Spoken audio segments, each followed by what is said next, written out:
If you had a real-time machine and went back just 5 minutes, you could break the entire universe with something as tiny as a text message. Warn yourself not to enter the machine, and suddenly the reason you traveled back disappears. So, do you vanish? Does reality crash? Or does the universe somehow edit the timeline so everything still makes sense? That's the weird thing about time travel. Physics doesn't completely forbid it. It just makes reality start acting like a puzzle that's trying not to explode. Most time travel stories treat time like a road.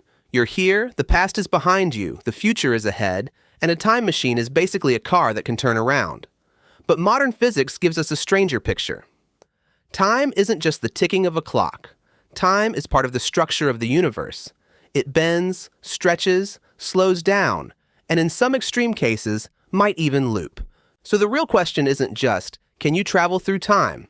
The better question is, what kind of time travel are we talking about? Because traveling to the future is not only possible, it's already happening. Traveling to the past is where everything catches fire. Let's start with the easy one.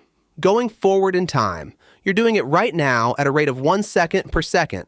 Not very impressive, but Einstein showed that this rate isn't the same for everyone. If you move extremely fast, close to the speed of light, your time slows down compared with someone who stays still. This is called time dilation, which just means time stretches differently depending on motion. Imagine two twins. One stays on Earth, the other gets in a spaceship and flies almost as fast as light, turns around, and comes back. To the twin on the spaceship, maybe only a few years pass. To the twin on Earth, decades could pass. The space twin hasn't felt frozen. Their watch ticked normally. Their heart beat normally. But when they return, Earth has aged much more. That's not science fiction. Tiny versions of this happen all the time. Particles created high in the atmosphere live longer when they're moving fast, from our point of view. Clocks on airplanes and satellites tick at slightly different rates than clocks on the ground. GPS has to account for these time differences, or your map would slowly become useless. So in a very real sense, speed lets you travel into the future. Gravity does it too.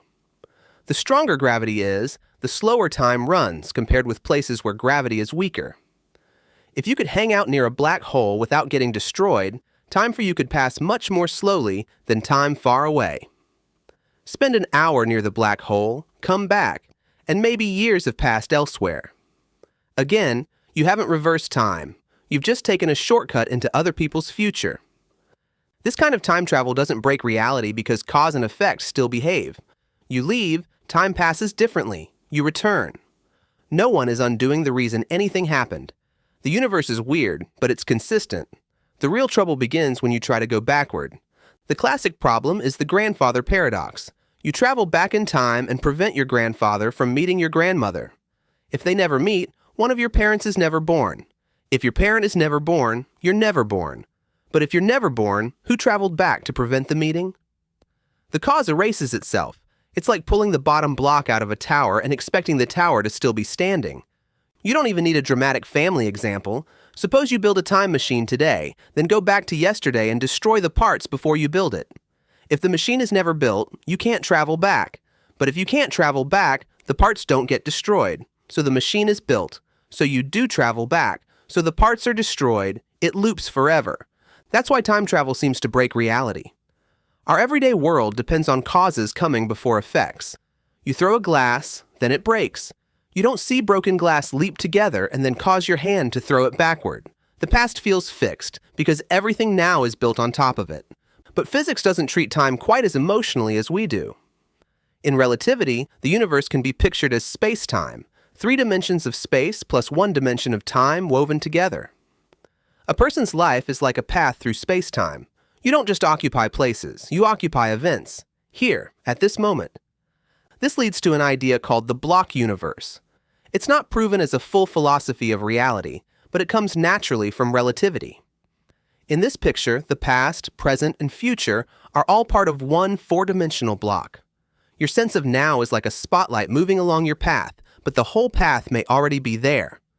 If that sounds unsettling, good. It is. But it helps explain one way time travel might avoid paradoxes. Maybe the past can't be changed because it already includes whatever the time traveler did. You don't go back and rewrite history. You go back and become part of the history that already happened. This is called the self-consistency idea. The simple version is, if an event happens in the past, then anything you do in the past must fit with that event.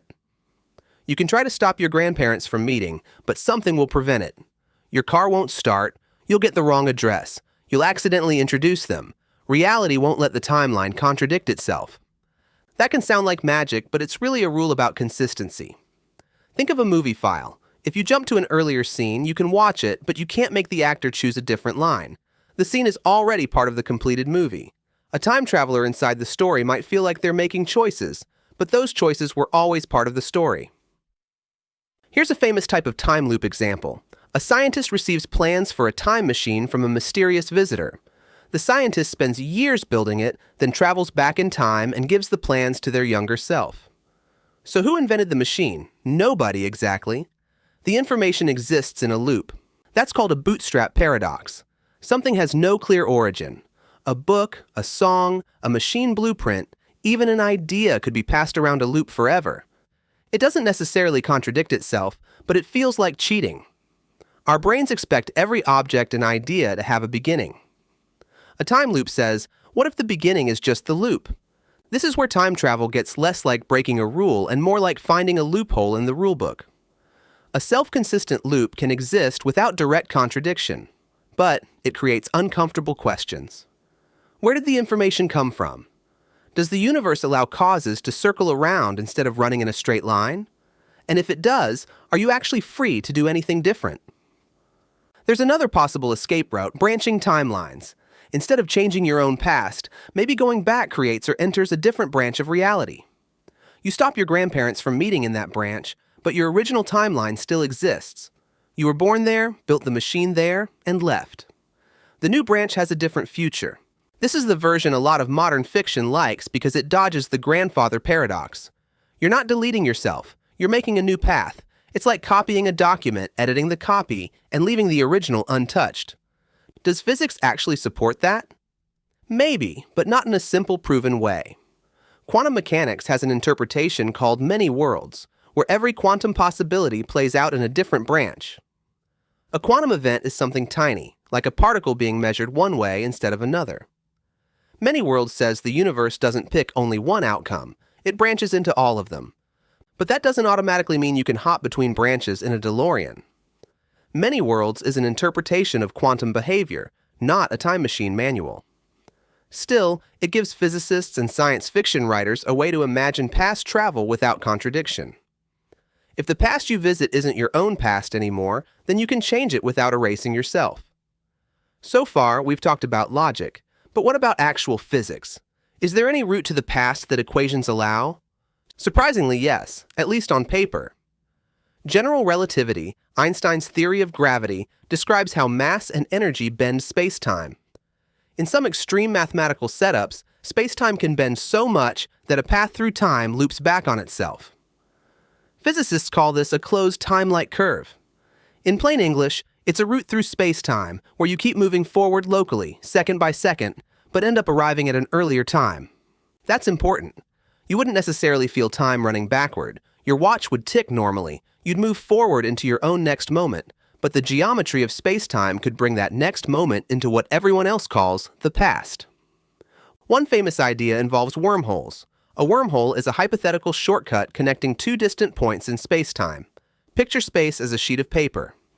Normally, to get from one side to the other, you travel across the sheet. But if you fold the paper so 2 points touch, a tiny tunnel between them would be a shortcut. Now add time. If one mouth of the wormhole experiences time differently than the other, maybe because it's moved at near light speed or placed near strong gravity, the two mouths could become out of sync. Step into one mouth, come out the other, and you might emerge in the past relative to where you started. That sounds almost too convenient, and it probably is. Keeping a wormhole open may require exotic matter, which is matter with negative energy. Negative energy isn't just energy with a sad attitude. It means energy below the normal empty space level, and we only know tiny quantum effects that behave a little like this. We don't know how to gather enough to hold open a human-sized wormhole. We don't know if nature allows that at all. There are other strange possibilities too, like spinning universes, infinitely long rotating cylinders, or cosmic strings moving past each other at extreme speeds. These are all highly theoretical. Usually they require impossible conditions, infinite objects, or forms of matter we've never seen. So when someone says time travel is allowed by relativity, the honest translation is, some equations have time loop solutions, but nature may not allow those solutions to be built. And nature seems to have a strong dislike for paradoxes. Physicist Stephen Hawking suggested the chronology protection idea. Chronology means the order of events. The idea is that the laws of physics may prevent time machines from forming, protecting the timeline from contradictions. Maybe the moment you try to create a loop into the past, quantum effects build up and destroy the machine. The universe doesn't need a time police department. The machine just becomes unstable. We don't have a final answer because we don't yet have a complete theory that combines general relativity and quantum mechanics. Relativity rules the large: planets, stars, black holes, the shape of space-time. Quantum mechanics rules the tiny: particles, uncertainty, the behavior of energy at small scales. Time travel to the past lives exactly where those two worlds collide. That's why it's so hard. Black holes are a good example. Relativity predicts them beautifully. Quantum mechanics says black holes should also radiate energy and slowly evaporate. Put those ideas together and you get deep puzzles about information, causality, and what space-time really is. If we can't fully explain the inside of a black hole yet, we definitely shouldn't pretend we've solved time machines. But here's the twist. Time travel might be impossible in practice while still being useful in theory. Thinking about it forces physics to show its weak spots. A paradox is like a stress test. If your theory allows something that destroys cause and effect, maybe the theory is incomplete, or maybe your assumptions are wrong. A lot of the deepest ideas in physics come from pushing simple questions too far. What if you rode alongside a beam of light? That helped lead Einstein toward relativity. What if information falls into a black hole? That pushed decades of work on quantum gravity. What if you could send a message to yesterday? That question pressures our understanding of time itself. Let's make the message to yesterday problem concrete. Imagine a machine that can send one bit of information back in time, just yes or no. You set it up like this. If you receive the message yes at noon, you promise to send no back at 1 p.m. If you receive no, you promise to send yes. Now, what message arrives at noon? If yes arrives, you send no, so yes shouldn't have arrived. If no arrives, you send yes, so no shouldn't have arrived. Even one bit breaks consistency. You don't need dinosaurs, assassinations, or dramatic family trees. A single yes or no signal can attack causality. That's why faster-than-light travel is connected to time travel. In relativity, the speed of light isn't just about light. It's the speed limit for cause and effect. If you could send information faster than light, some observers would see the effect happen before the cause.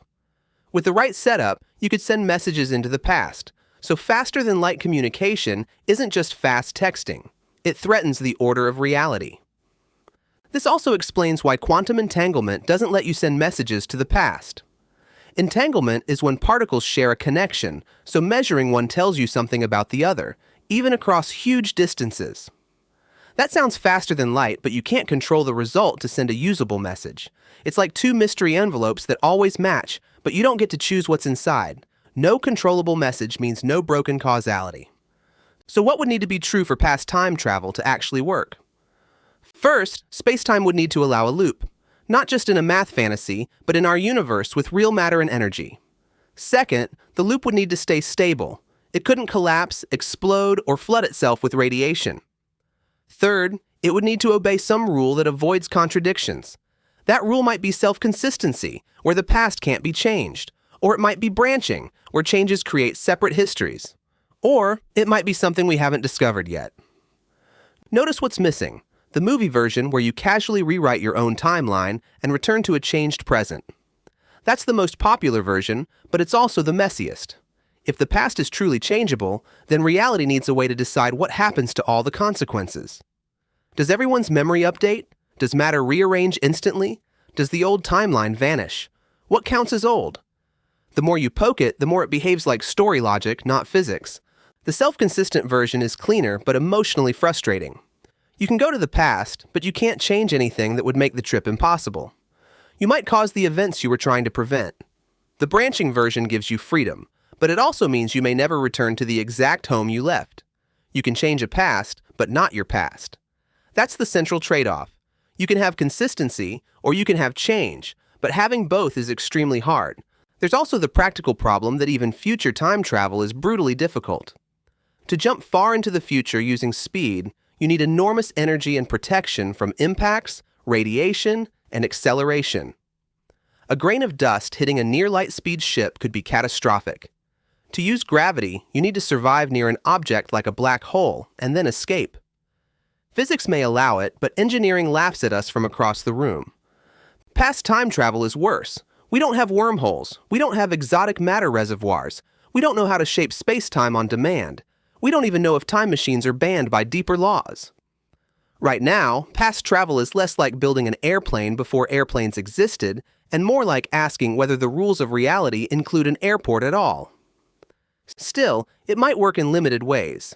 Maybe microscopic time loops can appear briefly in quantum foam, which is a name for the idea that space-time could get weird and jittery at unimaginably tiny scales. Maybe information, not people, can be involved in some future theory. Maybe self-consistent loops are allowed but impossible to control.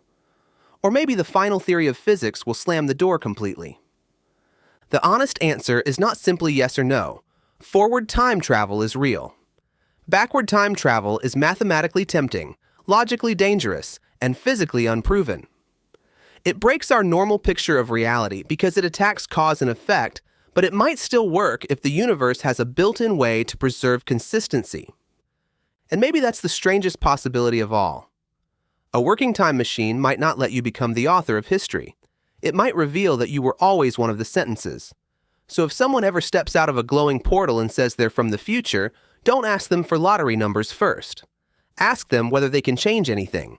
Because if they can't, then they're not here to rewrite the timeline. They're here because the timeline already included them. Time travel fascinates us because it turns the universe into a mystery about responsibility. If the past can change, reality is fragile. If the past can't change, choice feels trapped. If timelines branch, every decision becomes a doorway into a different world. And if time machines are impossible, then even that impossibility teaches us something. Cause and effect may be one of the deepest load-bearing walls in reality. So, does time travel break reality? The movie version probably does. But the physics version is more subtle.